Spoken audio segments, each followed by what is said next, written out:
Bonjour à toutes et à tous, bienvenue sur ce live en direct. Donc pour ceux qui ne me connaîtraient pas, je suis Jérôme Pessina, le maire de la ville, et c'est un format que je reproduis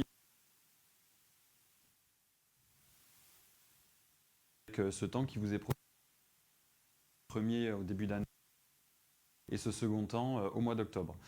J'ai voulu ce format puisque nous avons et c'est un temps vous pouvez vous poser et faire aussi le point sur plusieurs actualités de la ville, de la métropole ou tout sujet qui a trait à parler de Martignas-sur-Jalles. Dans cette période automnale, vous l'avez vu avec la vidéo de présentation de la ville où on retrouve ces belles couleurs de notre ville que l'on aime tant au cœur de cette forêt des Landes girondines à mi-chemin entre Bordeaux et le bassin d'Arcachon. C'est toujours un plaisir de revoir les images de notre commune à cette période. Donc comment s'organise le format? C'est un échange en direct, donc vous pouvez nous poser des questions directement sur le live Facebook avec la possibilité de laisser vos questions en commentaire sur la vidéo. J'ai également reçu des questions en amont, puisque c'est là aussi tout l'objectif de l'exercice, c'est que vous puissiez, avant l'échange, avoir pu poser vos questions et que je puisse y répondre aussi en direct. Et si jamais les personnes ne sont pas connectées, on tâchera aussi de leur envoyer les réponses par écrit en réponse à leurs questions posées. Donc j'ai reçu plusieurs questions en amont et vous pouvez poser vos questions directement. Je vois que vous êtes déjà plus de 40 sur le live, donc n'hésitez pas. Tout au long de la vidéo, je les regarderai au fur et à mesure. Avant de répondre aux questions, quelques points d'actualité. Tout d'abord, nous sommes en octobre. Octobre, c'est synonyme d'Octobre Rose et la ville a un programme assez important dans ce cadre de solidarité et puis d'action en lien avec la lutte contre le cancer du sein.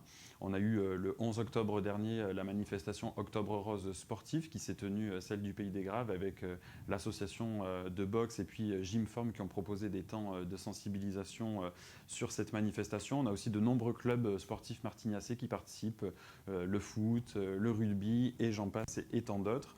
Et puis, nous avons eu aussi pour la première fois la Marche Rose organisée par les Fées d'Aquitaine qui s'est tenue en lien avec l'association Jalandi et l'Amicale de Martignas en Fête. C'était le dimanche 12 octobre dernier et qui a réuni pour cette première édition plus de 200 personnes. Je remercie tous les Martignais cette belle ferveur avec cette déambulation jusqu'à notre ville voisine de Saint-Jean-d'Iac. Et la solidarité qui a été la vôtre pour cette épreuve, c'est pas terminé. Nous avons le octobre prochain au Café des Écureuils un atelier de sensibilisation à l'autopalpation.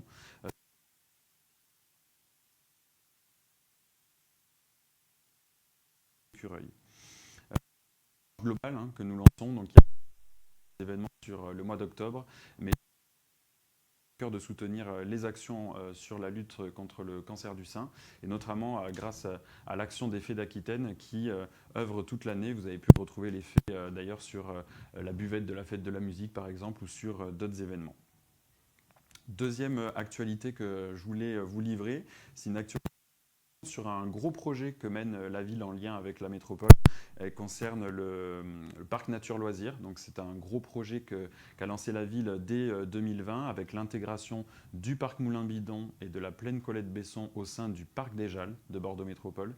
Cette grande entité de près de 6000 hectares sur 9 communes du territoire de Bordeaux Métropole. Et donc avec ce projet de parc nature loisirs à Moulin-Bidon et Colette-Besson, sur la porte d'entrée la plus en amont de la Jalle, du parc des Jalles, avec cette entité de plus de 22 hectares qui va être aménagée. Les travaux vont commencer l'année prochaine, à partir du mois de septembre 2026, avec la réalisation de la majorité de l'équipement, notamment le réaménagement total de Moulin-Bidon pour vraiment maximiser cette entité de parc des Jalles, avec une porte d'entrée qui accueillera des espaces de contemplation de la nature, des sentiers de découverte également, et puis la réfection de tous les aménagements qui se trouvent déjà à Moulin-Bidon pour accentuer le caractère naturel du lieu. Et puis, à partir de septembre 2026 encore, les premiers aménagements de la plaine Colette-Besson qui vont accueillir le nouveau skatepark, également tout le sentier qui va sillonner la plaine Colette-Besson, un sentier PMR qui permettra de faire tout le tour de la plaine en toutes conditions physiques. Et puis vous aurez aussi de nombreux aménagements avec l'installation de bancs, de tables de ping-pong en plein air, de nouveaux terrains de pétanque pour le club qui a élu domicile sur la plaine Colette-Besson. Également l'installation qui sera à proximité du skatepark, et puis aussi une grande aire de jeu pour tous les âges.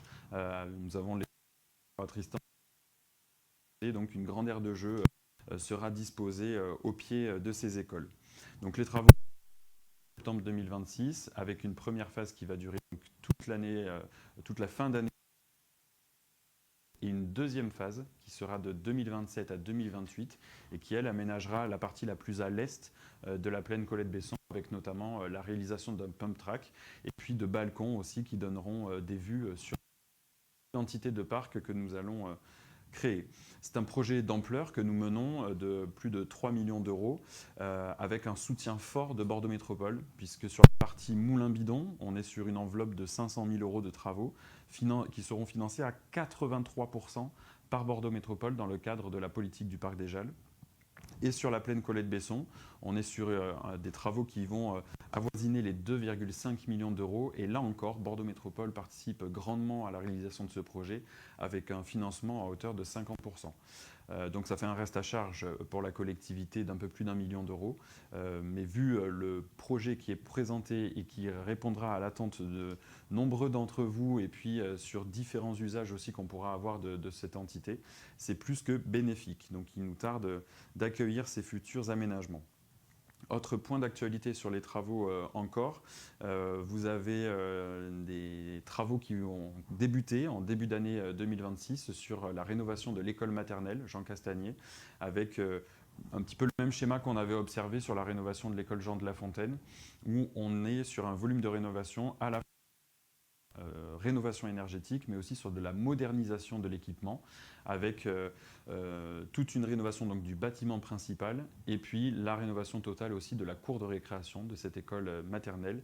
Une école qui a bientôt 50 ans, donc qui en avait bien besoin.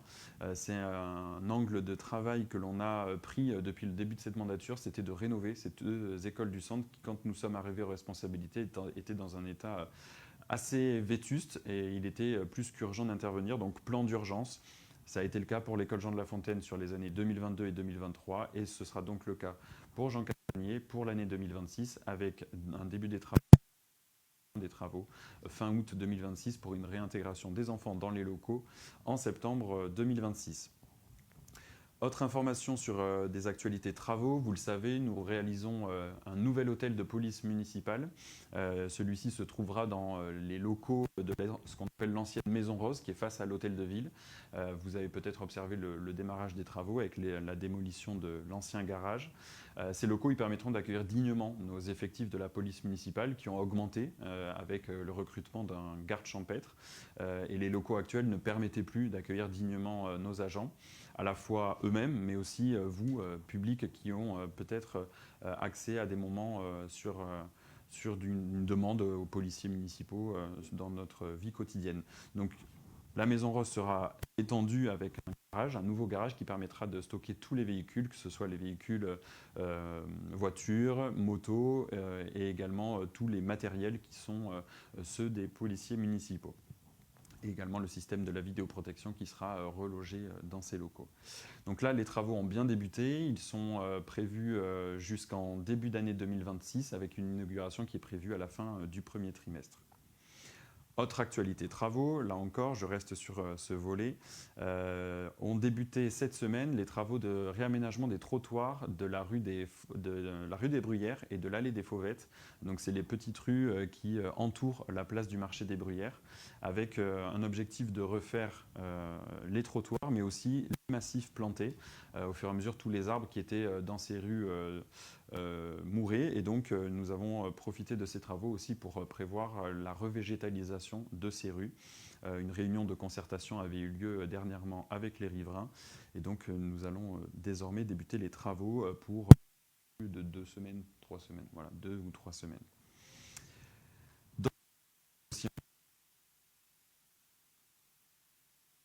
Dernière phase d'aménagement du nouveau cimetière de Martignas. Donc, comme vous l'avez peut-être observé, quand vous entrez dans le nouveau cimetière de Martignas, toute la partie qui est à gauche, qui était un espace enherbé, va accueillir la nouvelle phase et la dernière phase d'aménagement de notre cimetière, avec la réalisation de nouveaux caveaux, de nouveaux espaces plein de terre, de nouveaux cavurnes aussi, avec un aménagement beaucoup plus paysager que les précédentes phases, pour avoir un endroit agréable aussi pour venir se recueillir à l'entrée de ce cimetière. Et puis il accueillera le drapeau français, nos couleurs aussi, ce cimetière, pour avoir un temps de recueillement pour tous ces anciens combattants qui sont dans notre cimetière communal. Et c'est une marque de soutien sur la dernière demeure de ceux qui se sont battus pour la France. N'hésitez pas à poser vos questions sur ce live Facebook. Je vois que vous êtes plus d'une cinquantaine, donc j'imagine que vous avez parmi vous quelques questions à me poser. Je vais débuter par répondre à quelques questions qui m'ont été posées en amont par des habitants, donc à la fois sur les réseaux sociaux, mais aussi sur le formulaire qui était disponible en ligne. Et je vais commencer par une question qui peut vous concerner à tous, c'est une question sur les impôts. Et donc c'est Aude qui me pose la question. Monsieur le maire, je serais intéressé d'avoir votre avis sur l'augmentation constante de la fiscalité dans notre ville. Entre 2022 et 2025, ma taxe foncière a augmenté de plus de 14%. Vous comprenez bien que nos salaires n'ont pas été réévalués de cette manière, je l'entends bien. Je vois toutes les améliorations que vous construisez pour notre belle ville. La vie de village est enrichie au fur et à mesure que les années passent. Les services nombreux améliorent nettement la qualité de vie. Je tiens à vous dire que je suis extrêmement satisfaite de votre politique. Je vous remercie pour vos lumières sur ce sujet et je vous prie d'agréer l'expression de mes sentiments les meilleurs. Merci Aude pour cette question. Donc effectivement, il y a une augmentation des impôts qui s'observe d'année en année. Il faut savoir que quand vous payez votre taxe foncière, il n'y a pas que la part communale qui vous est prélevée, mais il y a aussi la part d'autres collectivités et puis la part de l'État.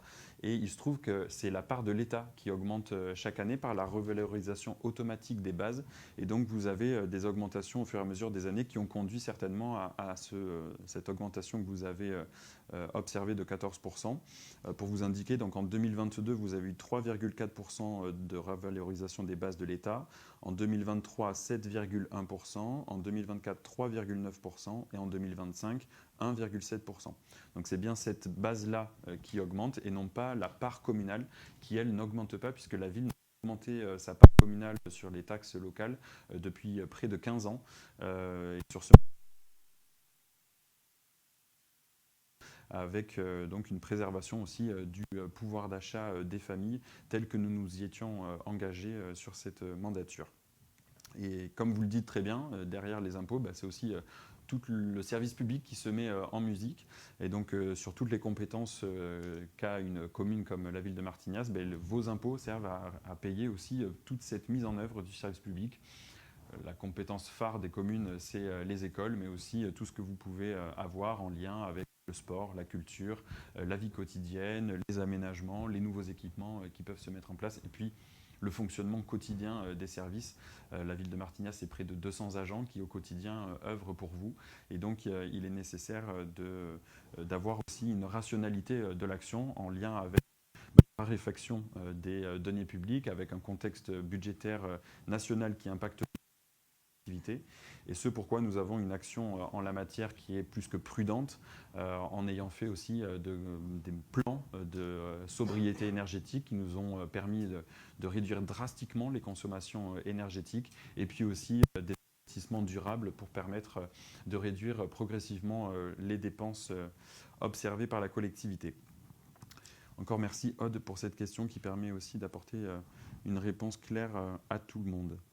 Une autre question m'a été posée, donc là c'est Madame Moreau. Monsieur le maire, pouvez-vous nous dire où en est le projet de zone d'activité qui sera situé derrière le quartier Villa Socrate face aux portes Océanes? Donc oui, ce projet, c'est un projet qui est mené depuis de nombreuses années. Vous avez le PLU qui permet depuis de nombreuses années la constructibilité d'une nouvelle zone d'activité économique face à la zone actuelle des portes Océanes. Et donc le projet a été soumis à permis d'aménager et il a été conduit en lien avec un porteur de projet qui a déposé donc ce permis, qui a été accepté. Ça y est, à l'heure où nous nous parlons, toutes les autorisations ont été données pour que le projet puisse voir le jour. Et nous avons un calendrier qui est un début des travaux en septembre 2026. Donc ce seront d'abord les travaux d'aménagement de tout ce qui est voirie, espace commun, et après le lotissement économique pourra se mettre en place avec les différents permis de construire des entreprises qui seront intéressées pour s'installer sur cette nouvelle zone. Il faut savoir qu'il y a un besoin de zones d'activité économique sur la métropole, mais aussi sur notre territoire, en périphérie de la métropole, pour notamment des entreprises qui souhaitent avoir un accès direct aux grands axes qui entrent sur notre métropole, mais aussi des besoins qui sont identifiés en local avec des entreprises martignasaises qui nous ont fait part d'un souhait de changement de locaux pour avoir peut-être plus grand par rapport à l'évolution de leur activité. Et donc c'est tout ce travail fin qui sera mené avec l'aménageur. Une commission sera d'ailleurs désignée pour accueillir les nouveaux prospects et les potentielles futures entreprises et s'assurer aussi qu'elles ne contreviennent pas à des nuisances sonores ou olfactives ou que sais-je encore. Et pour ce projet, des concertations menées avec les riverains, des riverains d'ailleurs qui sont positionnés en limite immédiate, mais où des aménagements sont prévus par l'aménageur pour réduire au maximum la visibilité de cette nouvelle zone d'activité, mais aussi des écarts importants avec des zones tampons végétalisées qui sont prévues entre le quartier des Hauts-de-Martignas et cette nouvelle zone d'activité qui s'appelle Bassin Avenue. Voilà sur ce point. Alors, avant de répondre, j'ai encore plusieurs questions qui m'ont été posées en amont. Je ne vois pas de questions en direct. Il y en a en direct? Quoi? Régler le son. Ah oui, d'accord. Ok. Un petit problème technique visiblement. Alors, avant de répondre à d'autres questions, n'hésitez pas à les poser sur le live. Je vous propose de voir en avant-première l'after movie, donc c'est la vidéo qui récapitule le festival, donc la Plaine Brunch Festival. Vous le savez, depuis maintenant 3 ans, nous avons la chance de conduire un bel événement qui est ce festival La Plaine Brunch. qui ouvre notre saison culturelle et donc qui a ouvert il y a tout juste un mois. C'était le 19 et le 20 septembre dernier, la 4e saison culturelle de la ville et donc c'était la 3e édition du festival. Festival qui a réuni plus de 3500 festivaliers, donc pour une 3e édition, c'est vraiment à saluer puisque vous étiez au rendez-vous de ce bel événement où j'ai à cœur de dire que ma plus grande satisfaction, c'est de voir les petits Martignassais qui sont en train de vivre sur leur commune, à 2 pas de leur école, leur premier festival, et donc et je vous invite à découvrir cette vidéo avec moi tout de suite.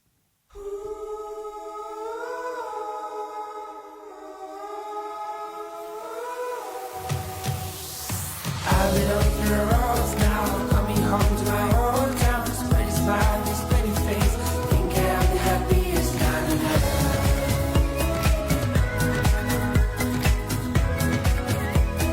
Think I'm the happiest man on earth.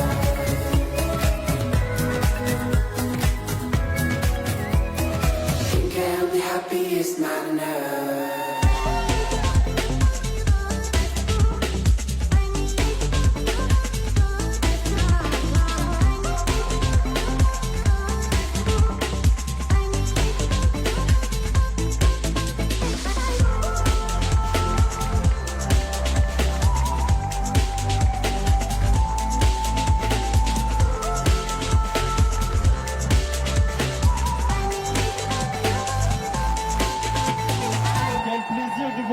Pour cette 3e édition de l'Aplen Brunch Festival. Faut que tu danses, comme si personne te regardait, comme si t'étais seul au monde.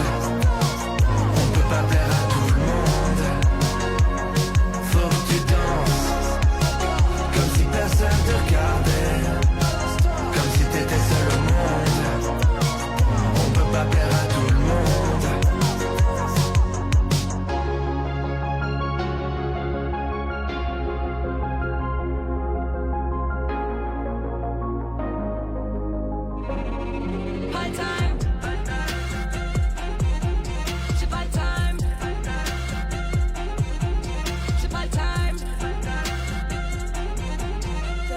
Chante, chante, chante, chante, chante, vas-y chante, oui chante, j'aimerais qu'on chante, mais on n'a pas le time. Voilà cette belle after-movie qui vous est présentée en avant-première. Les seuls habitants qui l'avaient vu jusqu'alors, c'était les nouveaux habitants, puisque jeudi dernier, j'avais la chance d'accueillir les nouveaux habitants à la salle Gérard Philippe. Et donc, vous, ce soir, vous êtes les nouveaux à voir cette vidéo. Ça nous replonge dans les bons souvenirs. Et pour que ça ne soit pas que des souvenirs, il faut venir vivre l'expérience. Et donc, d'ores et déjà, je peux vous inviter à la 4e édition, qui est déjà en cours de préparation.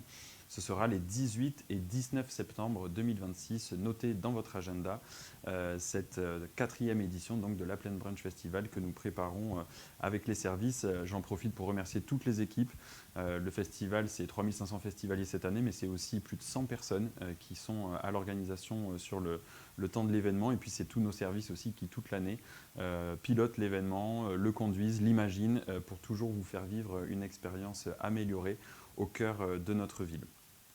En parlant de la saison culturelle, des dates à retenir qui sont plutôt proches, c'est des spectacles dans le cadre de la saison culturelle. Donc le 19 novembre, nous aurons le Rire de David. C'est un spectacle qui est organisé dans le cadre de la quinzaine de l'égalité et de la diversité de Bordeaux Métropole par la compagnie donc Je te lis. Et pour ceux qui ont eu Monsieur Foury en professeur à l'école Jean de La Fontaine, Monsieur Foury est acteur dans cette pièce, donc je vous invite à venir la découvrir. Ce sera le mercredi 19 novembre à 20h30. Et une autre date aussi à retenir, c'est le samedi 22 novembre à 20h30 également. Nous accueillons la tête d'affiche de cette 4e saison culturelle qui est Myriam Benoît, donc c'est une humoriste connue au niveau national qui présente son spectacle Le Reflet à la salle Gérard Philippe. Les places sont en vente sur l'application CityMag, donc n'hésitez pas à vous renseigner et puis à regarder aussi tous les autres spectacles de la saison. Le guide de la saison culturelle est disponible sur le site internet et très bientôt dans vos boîtes aux lettres. Alors, n'hésitez pas, comme je vous le dis depuis le début, à poser des questions sur le live. Je vais reprendre aussi les questions qu'on m'a posées en amont. Donc là, des questions qui m'ont été posées sur Instagram. Une première question de monsieur ou madame Burle. Des modifications du PLU sont-elles prévues ou imaginables? Alors, oui et oui, imaginable puisque c'est bien l'objectif d'un plan local d'urbanisme, c'est qu'il évolue au fur et à mesure de sa mise en œuvre et puis pour répondre aussi aux projets politiques des élus. Alors le PLU, il n'est pas uniquement communal, c'est bien un PLU métropolitain. C'est la métropole bordelaise qui a cette compétence sur l'aménagement du territoire. Et donc le PLU de Martignas est intégré au PLU de Bordeaux Métropole. C'est un document qui vit et on a déjà eu à le modifier plus d'une dizaine de fois. Et d'ores et déjà, la métropole a prescrit une révision du PLU, une révision globale qui va prendre donc plusieurs années. Et c'est dans ce cadre-là que des évolutions vont être prises en compte. Et puis après, il y a ce qu'on appelle des modifications simplifiées au gré des projets qui peuvent venir de manière à plus court terme. Il y a des possibilités aussi de modifier le PLU. Donc, si votre question elle s'arrête uniquement sur ce point de vue administratif, je pense y avoir répondu. En revanche, si vous avez des questions sur le PLU en lien avec un projet personnel que vous avez pour votre propriété ou autre, n'hésitez pas à vous rapprocher du service urbanisme qui pourra vous renseigner ou vous renseigner vous-même aussi. Le PLU est disponible sur le site internet de la ville et de Bordeaux Métropole. Une question également de Sigrid qui m'a été posée. Mettre en place un forum des métiers et de la formation sur Martignas avec des partenaires serait bienvenu. Alors oui, c'est une bonne idée. Nous avons eu à organiser déjà des forums des métiers en lien avec France Travail, piloté par le CCAS de Martignas. On a fait différents formats. Le dernier format, c'était un format avec le club de rugby qui s'appelait cette manifestation du stade vers l'emploi, où on avait des employeurs et des demandeurs d'emploi de France Travail qui se réunissaient sur une journée autour du rugby sur la plaine Alban-Moga, avec des premiers temps d'initiation au sport où ils jouaient au rugby, ils faisaient aussi des partages de temps de convivialité et sportif, en ne sachant pas qui était l'employeur et qui était en recherche d'emploi. Et une fois passé ce temps, après qu'on se soit connu sur un aspect plus convivial et informel, eh bien, il y avait des speed dating aussi qui étaient organisés. Donc on a eu aussi des formats plus classiques, à la salle du Pays des Graves par exemple, ou à la salle Gérard Philippe. Donc votre remarque est bonne, en alliant aussi forum des métiers et de la formation. C'est vrai qu'on n'a pas encore travaillé sur ce volet formation sur un forum, donc à voir comment on peut l'organiser. Une autre question de So, alors j'ai pas plus de détails, So-LPL. Que va devenir l'ancien skatepark après la construction du nouveau? Alors le skatepark actuel qui est positionné face au collège, donc c'est un skatepark sans lettres, puisqu'en fait il n'y a que des modules qui ne répondent pas à toute la pratique du skate, ce que sera par contre le nouvel équipement sur la plaine Colette-Besson. Donc tout cet espace libéré nous permet d'imaginer des projets futurs et notamment en lien avec des projets de mandature que nous avons conduits avec tout ce pôle de la plaine André Dolange qui accueille à la fois des équipements sportifs, culturels. Et donc peut-être qu'un équipement culturel serait intéressant d'accueillir sur cet espace libéré de plus de 1500 m², avec potentiellement la future médiathèque qui pourrait être accueillie sur cet espace. Les études sont en cours, je ne fais pas d'annonce ce soir, mais ça pourrait être le lieu d'implantation de cette future médiathèque que nous appelons de nos voeux. Une autre question de Suzon. J'ai une croix devant chez moi, à côté de la piste cyclable, il n'y a rien. Alors la question n'est pas très précise pour que j'y réponde de manière tout aussi précise. Si vous parlez d'une croix, j'imagine que c'est les barrières qui sont en croix, qui peut-être effectivement manquent d'un côté. Si vous m'écoutez ce soir, Suzon, si c'est votre vrai nom, et pas juste un pseudo, je vous invite à nous écrire un mail pour qu'on puisse vous apporter une réponse beaucoup plus précise et pour qu'on puisse voir la sécurisation peut-être de cet endroit dont vous parlez face à chez vous. Je regarde s'il y a des questions en direct. Alors oui, Jocelyne qui pose une question. Peut-on savoir quand va débuter les travaux des logements sur le site de l'ancienne maison de retraite Clairefontaine, si cela est bien sûr toujours d'actualité? Alors oui, je peux vous apporter des précisions. Donc la maison de retraite Clairefontaine qui a déménagé sur la commune de Saint-Médard-en-Jalles a souhaité vendre son foncier pour développer un projet. Donc c'est un projet qui a été réalisé en concertation avec la municipalité. ce qu'on appelle un projet de résidence intergénérationnelle où vous aurez à la fois des logements fléchés pour des personnes seniors qui recherchent par exemple à passer de leur propriété à Martignas en ayant accès à un logement plus conforme à leurs attendus, et puis aussi une mixité avec des familles qui peuvent se mettre et se positionner dans cette résidence. Donc c'est une résidence de 64 logements qui a été autorisée par permis de construire, et vous aurez une résidence qui devrait voir le jour dans les prochains mois et prochaines années. Le permis a été autorisé, mais comme vous le savez, il y a des possibilités de recours, et il y a un recours qui a été déposé. Donc une fois que le délai d'étude de ce recours sera observé et quelle issue il aura, on pourra vous donner un calendrier plus précis, mais quoi qu'il en soit, ce sera dans les mois et années à venir que la résidence verra le jour. Un beau projet qui a été réalisé aussi en concertation, puisque tout projet que nous réalisons en lien avec des aménageurs sur des résidences, nous avons toujours ce temps avant dépôt du permis de construire pour concerter aussi les riverains qui sont proches de cet espace en mutation, pour entendre les revendications, les attentes, les idées aussi que l'on peut entendre et que l'aménageur peut prendre en compte avant de déposer le permis de construire. C'est ce qui a été fait sur cette résidence. Et donc nous aurons aussi, je crois, tout ce temps du recours pour rappeler que ce projet a été réalisé en concertation. Et j'espère qu'il verra le jour parce que c'est un beau projet intergénérationnel. Et qui accueillera aussi quelques logements sociaux, puisque nous demandons à chaque fois qu'une résidence sort de terre à ce qu'elle accueille du logement social, puisque je vous rappelle que notre ville est confrontée à la loi SRU, à devoir réaliser des logements sociaux. Nous œuvrons en la matière.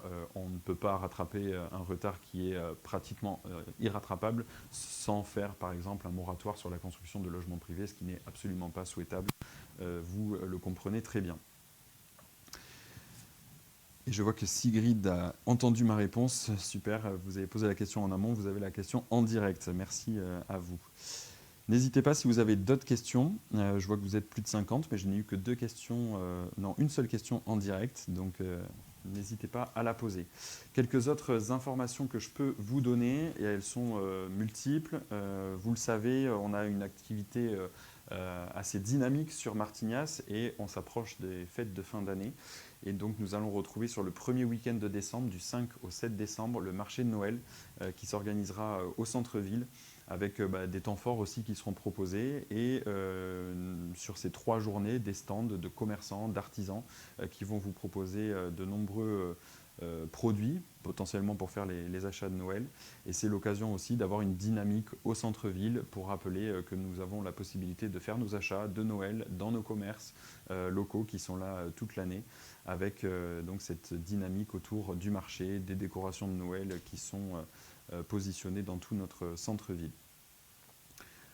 Autre petite actu aussi, on arrive à fin octobre, c'est les derniers dimanches pour profiter de la ferme pédagogique, puisqu'après elle rentre en hibernation.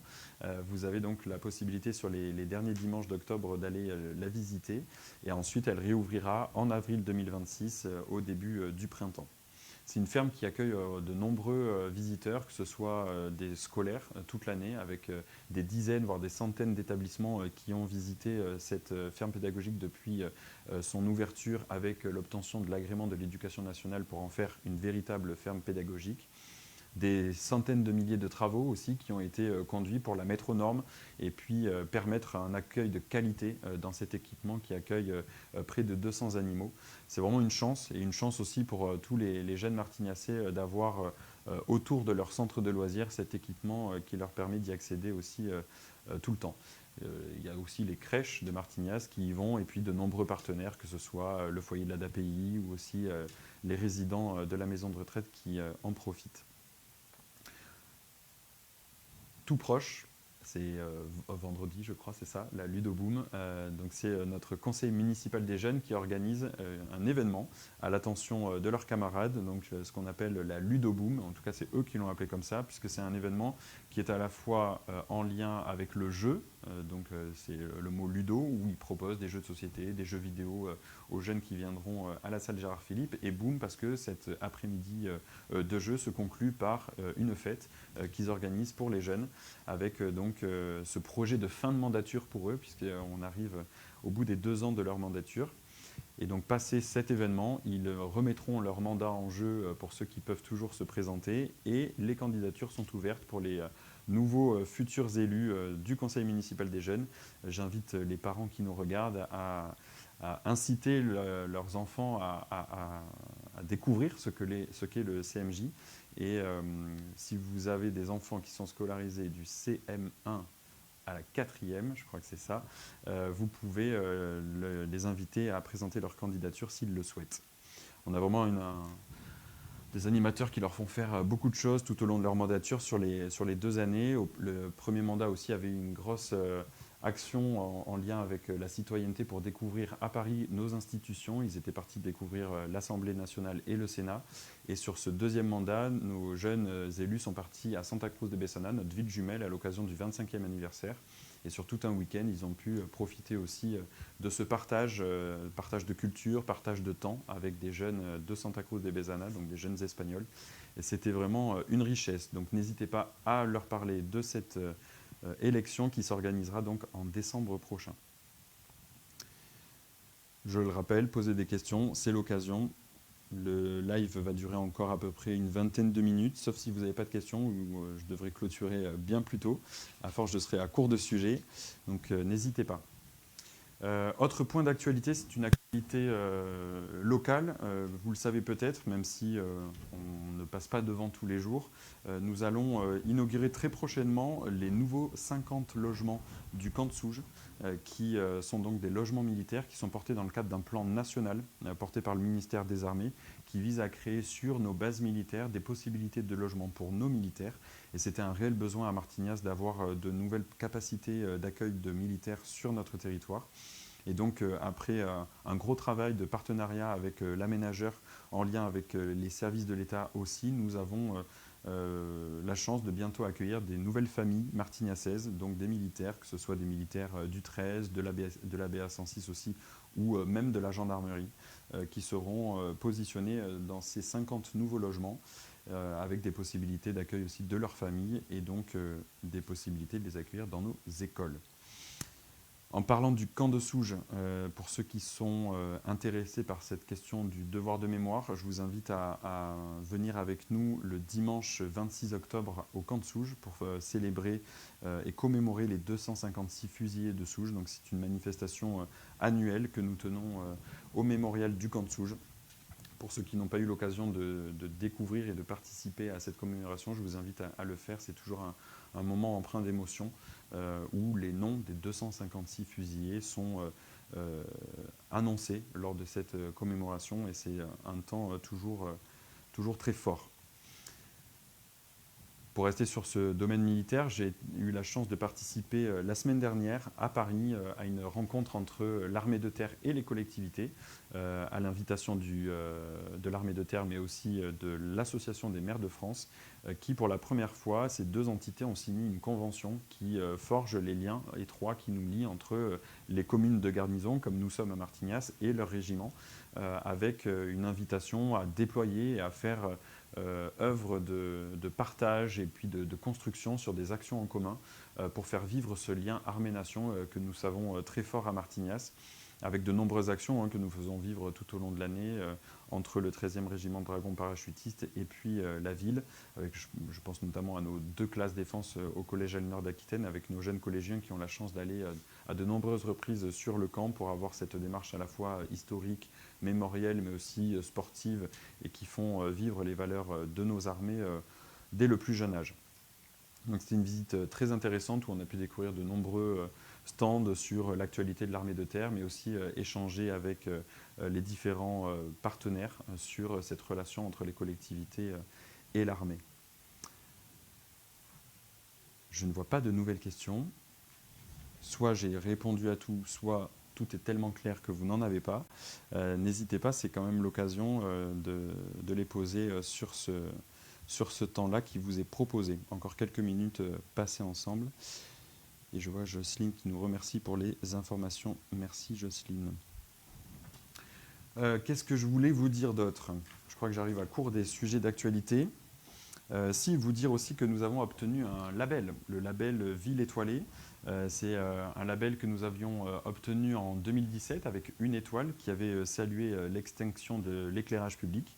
Bon, il faut savoir que l'éclairage public avait été rallumé entre-temps et qu'en 2022, nous l'avons remis en place avec une extinction nocturne de 1h à 6h du matin qui permet de protéger à la fois la biodiversité, sur cette biodiversité nocturne qui est perturbée par l'éclairage la nuit, mais aussi de faire des économies d'énergie dans le cadre de notre plan de sobriété énergétique. Et donc cette extinction nocturne a été remise en place à partir de novembre 2022. Et puis nous avons aussi toute une démarche en lien avec la lutte contre la pollution lumineuse, notamment par le remplacement total de notre éclairage public avec du 100% LED, les températures lumineuses de nos éclairages aussi qui ont été abaissées et qui sont même plus vertueuses que ce que nous impose le décret, avec des températures lumineuses qui respectent davantage la biodiversité nocturne. Nous avons aussi mis en place sur les chemins piétons et certaines pistes cyclables des capteurs de présence qui permettent à notre éclairage public d'être tout le temps à 10% de son intensité et dès que vous passez dessous, il s'allume à 100% le temps de votre passage et rediminue à 10%, ce qui permet dans des milieux souvent naturels, où passent nos chemins et nos pistes cyclables, de réduire là encore la pollution lumineuse. Et puis, nous avons aussi mis en place tout un plan qui permet d'avoir le lien avec l'astronomie. JAL Astronomie a à son observatoire un interrupteur qui permet d'éteindre le quartier quand il y a des observations astronomiques conduites par l'association. Et c'est tout cela qui a conduit à ce que le label nous octroie une deuxième étoile sur cette promotion 2025. Et donc, on peut saluer les efforts qui ont été faits et l'engagement qui a été conduit par la municipalité. J'annoncerai aussi un autre label prochainement, mais ce sera le 7 novembre à l'occasion des Étoiles du Sport. Pour ceux qui sont des sportifs et qui seront à cette manifestation, je garde encore la surprise. Est-ce qu'il y a des questions? Alors, oui, une question de Marie-Pascale. S'il pleut lors du marché de Noël, comme l'an passé, y aura-t-il des solutions de repli pour les exposants? Alors ça, c'est une question que l'on se pose et qui est une question non pas de souhait mais d'organisation. Il est toujours délicat de délocaliser une manifestation extérieure au pied levé puisque au-delà des seuls stands commerçants qui sont positionnés, c'est aussi toutes les animations, c'est des choses qui se passent en extérieur avec des déambulations, avec je crois cette année une calèche aussi du Père Noël qui est prévue. Donc nous étudions bien sûr toutes les possibilités et dans le cas d'une météo capricieuse, nous verrons ce qui sera proposé. Quoi qu'il en soit, l'organisation n'est pas encore terminée puisque nous avons les périodes d'accueil des commerçants candidats qui peuvent se faire jusqu'à la fin du mois d'octobre. Donc si vous êtes commerçant et que vous souhaitez exposer, n'hésitez pas d'ailleurs à candidater. Je crois que les réponses seront données le 10 novembre prochain. Et donc à partir du moment où on aura aussi le nombre d'exposants et toute l'organisation figée, quel type aussi de commerces seront proposés, on aura cet échange avec les différents exposants. Voilà pour cette réponse, mais je vous invite à rester attentive sur les informations qui seront données prochainement. Écoutez, je ne vois pas d'autres questions. S'il n'y en a pas qui viennent dans les quelques secondes qui viennent, je vais être à court d'éléments à vous donner, bien que je pourrais vous parler longtemps de la ville de Martignas, mais ça fait déjà 43 minutes que nous sommes en live. Vous êtes 50 toujours, vous avez été très assidus depuis le début. Dans tous les cas, c'était un réel plaisir d'avoir ce temps d'échange avec vous, d'avoir pu répondre à des questions qui m'ont été posées en amont et quelques questions aussi qui ont été posées en direct. Ce temps, je l'ai voulu participatif, donc c'est l'œuvre ce soir de cette démarche que nous avons aussi tout au long de l'année. Au-delà de ce live, je reste disponible, mon équipe municipale également, donc si vous avez des questions à nous poser par écrit, en direct, nous sommes aussi présents tous les premiers dimanches du mois sur le marché municipal avec les élus qui tiennent un stand pour répondre à vos questions. C'est peut-être pour ça que vous n'en avez pas beaucoup ce soir, parce qu'on répond beaucoup déjà à vos questions sur les différents temps qui vous sont proposés. Écoutez, c'était un réel plaisir. Merci à l'équipe qui m'entoure, parce que vous ne le voyez pas, mais je ne suis pas seul dans mon bureau, avec mon adjoint Lionel, toujours fidèle sur ses lives, et mon directeur de cabinet également. Et puis merci à Thibaut qui a assuré la technique.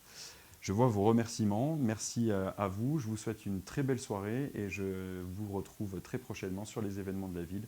Soyez attentifs et vivez votre ville pleinement. C'est ce que l'on aime faire à Martignas. Je vous souhaite une très belle soirée et à très bientôt. Merci.